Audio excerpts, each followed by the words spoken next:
जय श्री गणेशाय नमः। नमस्कार दोस्तों, आपका बहुत स्वागत है हमारे YouTube चैनल धर्म मुक्ति में।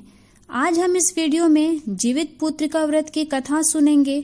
व्रती को जितिया व्रत के दिन यह कथा अवश्य सुननी चाहिए, जिससे किया हुआ व्रत पूर्ण रूप से फलदायी हो और संतान की रक्षा हो।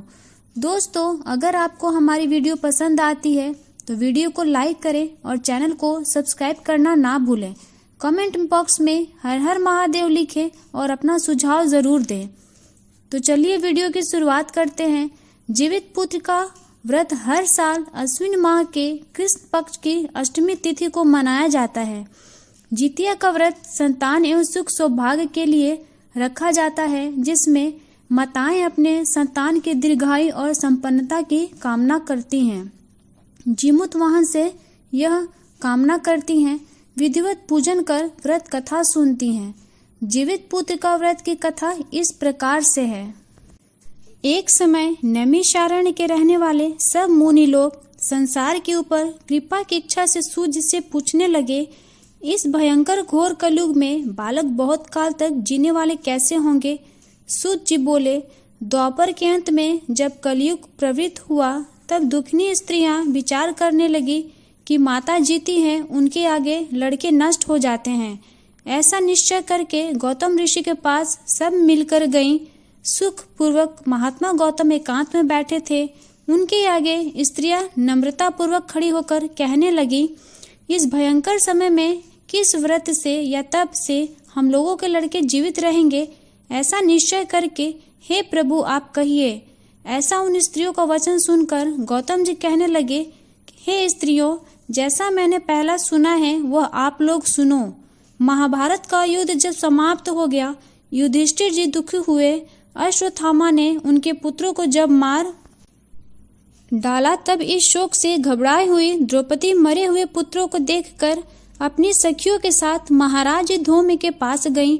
द्रौपदी बोली, हे ब्राह्मण श्रेष्ठ, किस उपाय से पुत्र दीर्घजीवी होंगे, यह प्रसन्नता पूर्वक निश्चय करके कहिए। तब धौम्य जी बोले, पहले सतयुग में सत्य बोलने वाले, सच्चाई रखने वाले, सबको समान दृष्टि से देखने वाले, दया से युक्त जीमूत वाहन नाम के राजा हुए। वह किसी समय अपने ससुराल में जाकर अपनी स्त्री के साथ रहने लगे। उस गांव में आधी रात के समय पुत्र शोक से घबराई हुई पुत्र को पुनः देखने से आशा रहित एक दुखनी करुण स्वर में रुदन करने लगी, हाय हाय, मुझ बूढ़ी के आगे जवान पुत्र नष्ट होने जा रहा है। ऐसा उसका रोना सुनकर दया से युक्त राजा का हृदय फट गया। तब राजा वहां जाकर बोला, इनके मरने का कारण कहो। वह बोली, हे राजन, रोज रोज गरुण मेरे लड़कों को खाता है। वृद्धा का वचन सुनकर दयालु राजा बोला, तू खड़ी रह, तेरे पुत्र की रक्षा के लिए मैं यत्न करूंगा। यूं कहकर राजा भय को छोड़कर खाने के स्थान पर गया। वहां पर गरुड़ जी आकर राजा के शरीर के मांस को खाने लगे। बड़े तेजस्वी गरुड़ ने बायां अंग जब खा लिया, तब पासा फेर कर राजा ने दाहिना अंग भी दे दिया। उसको देखकर गरुड़ जी ने पूछा कि देव योनि में आप कौन हैं? हे वीर, आप मनुष्य नहीं हैं, अपने जन्म और कुल को कहिए। इसके बाद राजा स्वयं पीड़ा से घबराया हुआ बोला, हे गरुड़, आप अपनी इच्छा पूर्वक भोजन कीजिए, व्यर्थ के प्रश्नों से क्या मतलब? इस वाक्य को सुनकर गरुड़ ने उसे खाना छोड़ दिया। फिर आग्रह पूर्वक राजा के जन्म और कुल को पूछने लगा। राजा बोला, मेरी माता रानी शैव्या है और पिता राजा शालिवाहन है। सूर्य वंश में उत्पन्न हुआ मैं राजा जीमूत वाहन हूँ। इस दयालुता को देखकर राजा से गरुड़ जल्दी से बोला कि हे महाराज, जो आपके मन में है सो आप वर मांगिए। राजा बोला, हे गरुड़, आप अगर मुझको वर देना चाहते हैं तो मैं मांगता हूँ, जिनके आपके पहले आहार बनाया है वह सब जी जाए, और फिर जब आप किसी जीव को ना खाएं, यही मेरी प्रार्थना है। और जो जीव उत्पन्न होते हैं वे बहुत काल तक जिए, ऐसा उपाय करिए। धौम्य जी बोले, आनंद के सहित वर देकर पक्षियों के राजा गरुड़ स्वयं राजा की इच्छा से अमृत लेने के लिए गए और अमृत लाकर पृथ्वी पर मृत शरीर और हड्डियों पर चारों तरफ से खूब बरसाया। तब वे जो खाए गए मनुष्य थे वह सब गरुड़ की प्रसन्नता से राजा की कृपा से जी गए। राजा का शरीर पहले से दूना सुशोभित हुआ। राजा की दयालुता देखकर फिर गरुड़ जी बोले कि दूसरा वरदान लोक हित की इच्छा से मैं स्वयं देता हूँ। अश्विन माह में कृष्ण पक्ष की अष्टमी बड़ी शुभ है। सप्तमी से रहित यह आज है और तुम प्रजाओं को जिलाने वाले हो, इस कारण ये आज का दिन ज्ञानमय होगा।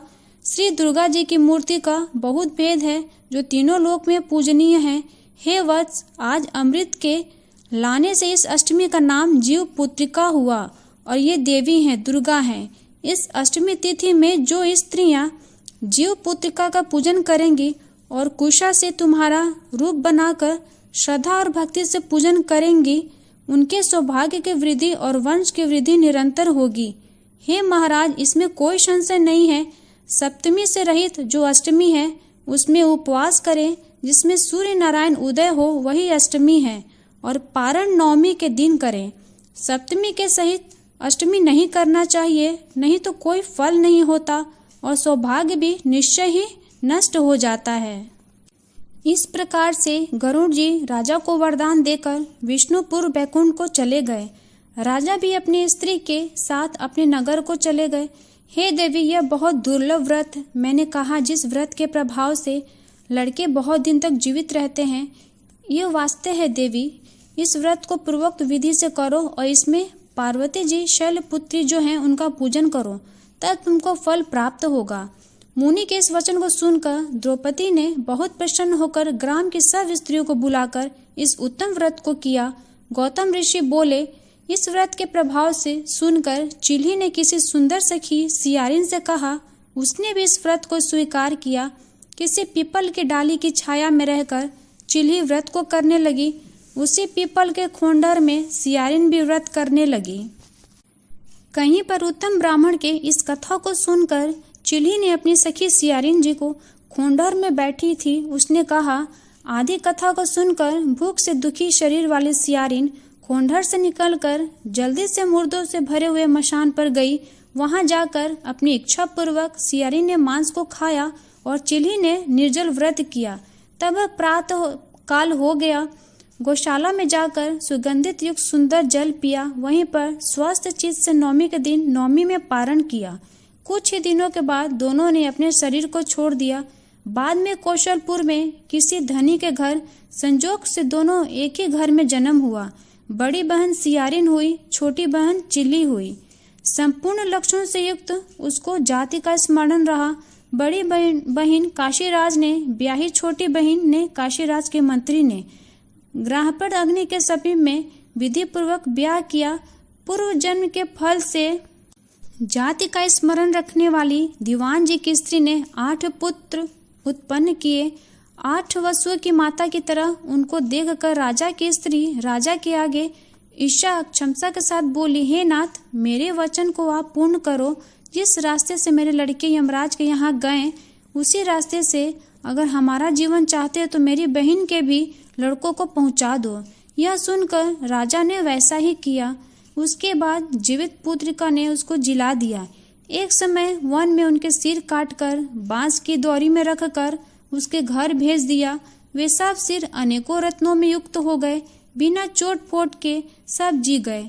उन लड़कों को देखकर राजा की स्त्री बड़े आश्चर्य को प्राप्त हुई। आकर के अपनी बहन से पूछने लगी कि तुमने कौन सा व्रत किया जिससे तुम्हारे लड़के बार बार मर के भी जी जाते हैं। दीवान जी की स्त्री बोली, पूर्व जन्म में मैं चिल्ही रही हूँ, तू सियारिन रही। जीवित पुत्रिका के व्रत को करते हुए तूने अच्छी तरह व्रत का पालन नहीं किया। उसी दोष से हे बहन, तेरे लड़के नहीं जीते हैं। मेरा व्रत नष्ट नहीं हुआ था जिससे मेरे लड़के जीवित रहते हैं। हे प्यारी, अब तुम और राजा साहब इस व्रत को करो। इस व्रत के प्रभाव से तुम्हारे पुत्र जीवित रहेंगे। हे भाग्यवती, मैं सच कहती हूँ। इसके वचन को सुनकर उसने इस व्रत को किया। उस दिन से राजा जीवित पुत्र हुए और उसी स्त्री के लड़के बड़े सुंदर हुए। इस पृथ्वी में वे लड़के राजा हुए, बहुत समय तक जीने वाले हुए।